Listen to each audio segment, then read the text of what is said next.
धन धन सतगुरु तेरा ही आसरा।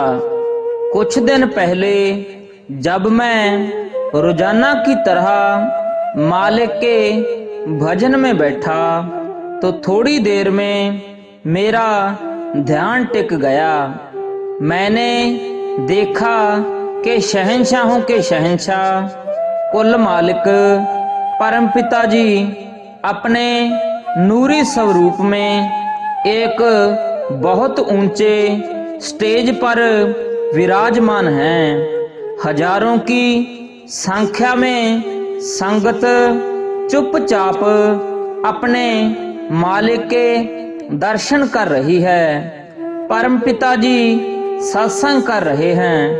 सत्संग के दौरान दयालु दातार जी ने फरमाया, प्यारी साध संगत जी, इस जंग अर्थात 1971 के युद्ध में जो फौजी जवान शहीद हो गए हैं उन्हें भव सागर से पार लंघाना है।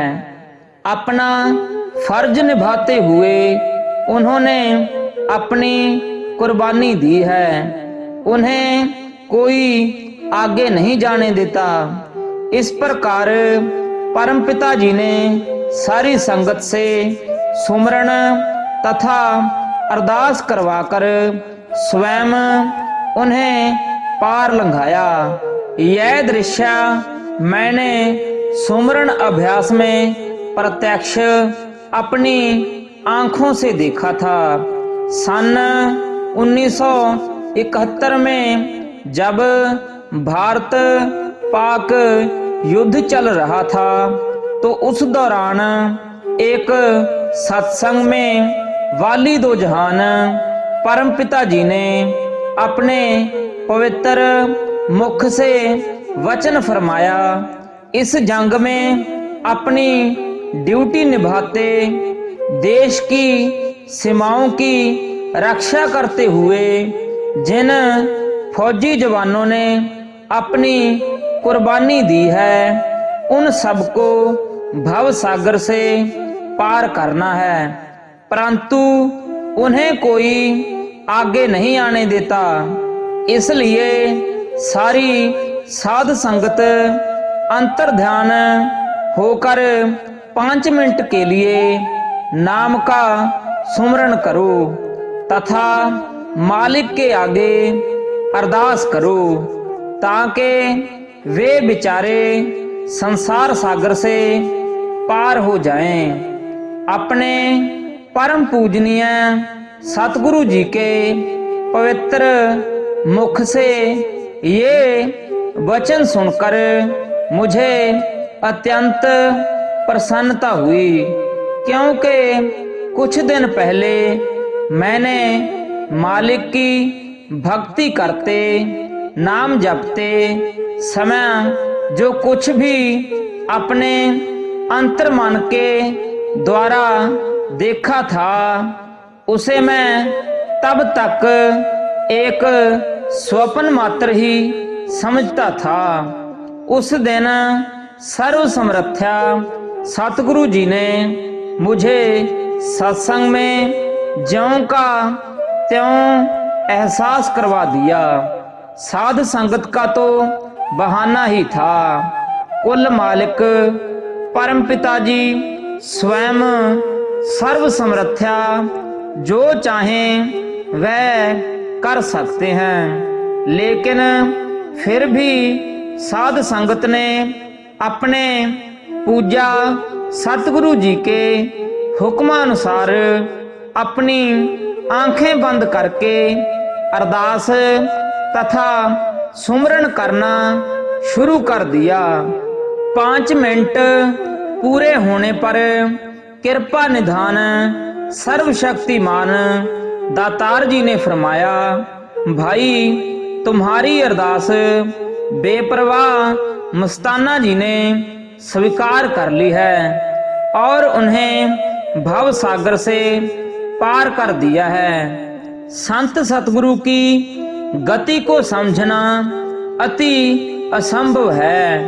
वे स्वयं खुद खुदा ईश्वर, दो जहानों के रचनहार, सर्व समर्थ्या, सर्वशक्तिमान तथा दया के भंडार हैं। संतों के भेद को कोई नहीं जान सकता जब तक के वे स्वयं प्रकट ना करें, और ना ही अक्सर कभी ऐसा होता है। हाँ, यह बात अलग है कि जब संत महात्मा अपनी मौज में हों तो एक पल में कुछ भी कर सकते हैं, क्योंकि उन्हें सब अधिकार हैं, वे स्वयं मालिक हैं।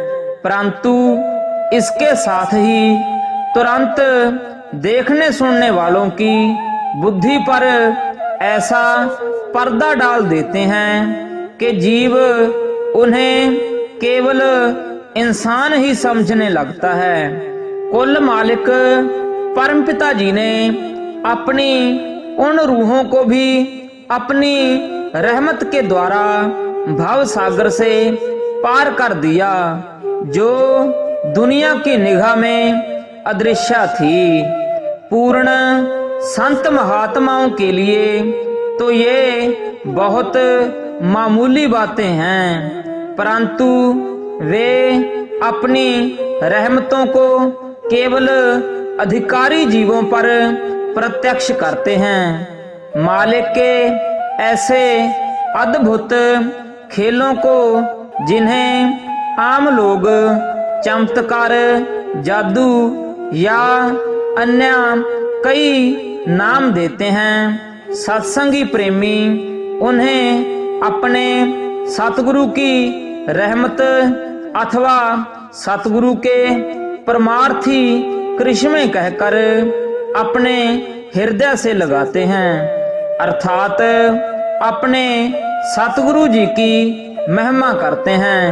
पूजा हजूर सच्चे पातशाह जी अपने एक शब्द में फरमाते हैं, साडे पापियां दे कर्म उठाए जी, दिता जन्म मरण है मुकाए जी, तेरी महिमा है अपरंपार जी, हो साडी सुन लई दाता पुकार जी। सतगुरु शाह सतनाम जी दातार जी, साडी सुन लई दाता पुकार जी। धन धन सतगुरु तेरा ही आसरा, धन धन सतगुरु तेरा ही आसरा। सन 1972 में मैं PWD में एक जगह वर्क मुंशी की ड्यूटी पर तैनात था। उन दिनों काफी सख्त चेकिंग चल रही थी। गैर हाजिर कर्मचारियों पर सख्त से सख्त कार्यवाही की जाती थी। उधर उन्हीं दिनों पूज्य परमपिता जी बाहर गांव में सत्संग कर रहे थे। मेरी उस समय सत्संग में स्पीकरों की व्यवस्था करने व स्टेज सेक्रेटरी के रूप में ड्यूटी लगी हुई थी, इसलिए मैं कई दिनों तक लगातार ही कुल मालिक परमपिता जी के साथ सत्संगों पर जाता रहा। एक दिन गांव महिमा सरजा का सत्संग था। अंतर्यामी कुल मालिक परमपिता जी ने मुझे अपने पास बुलाकर अपनी ड्यूटी पर जाने का हुक्म देते हुए फरमाया, भाई अगर तुझे समय मिल जाए तो दोपहर को महिमा सरजा गांव के सत्संग पर पहुंच जाना। परंतु मेरा ख्याल तो यह था कि मैं महिमा सरजा का सत्संग सुनकर ही अपनी ड्यूटी पर जाऊंगा। कुल मालिक के इलाही वचनों के अनुसार मैं अपने गांव होता हुआ सुबह सही समय पर अपनी ड्यूटी पर जा पहुंचा। मुझे ड्यूटी पर पहुंचे अभी 5 मिनट ही हुए थे कि जब मैं अपने कमरे से बाहर निकला तो इतने में मेरे सभी अफसर वहां आ पहुंचे। परमपिता जी की दया मेहर से मैं अपने अफसरों के पहुंचने से पहले ही अपनी ड्यूटी पर हाजिर हो गया था। मैं सतगुरु सच्चे पातशाह जी का यह अजीब खेल देखकर धन्य धन्य करने लगा। अफसरों के वापस चले जाने पर मेरा ख्याल महिमा सरजा के सत्संग पर गया। मैं जब अपने दफ्तर से बाहर निकलकर कमरे को ताला लगाने लगा तो मुझे वहां ताला ना मिला जहां मैंने सुबह रखा था। मैंने ताले को इधर उधर सारे कमरे में तलाश किया परंतु कहीं से भी मुझे ताला नहीं मिला। मैंने सोचा कि किसी ने ताला उठा लिया होगा तो मैं अपनी बहन के घर से, जो कि उसी गांव में ही विवाहित है, दूसरा ताला ले आया।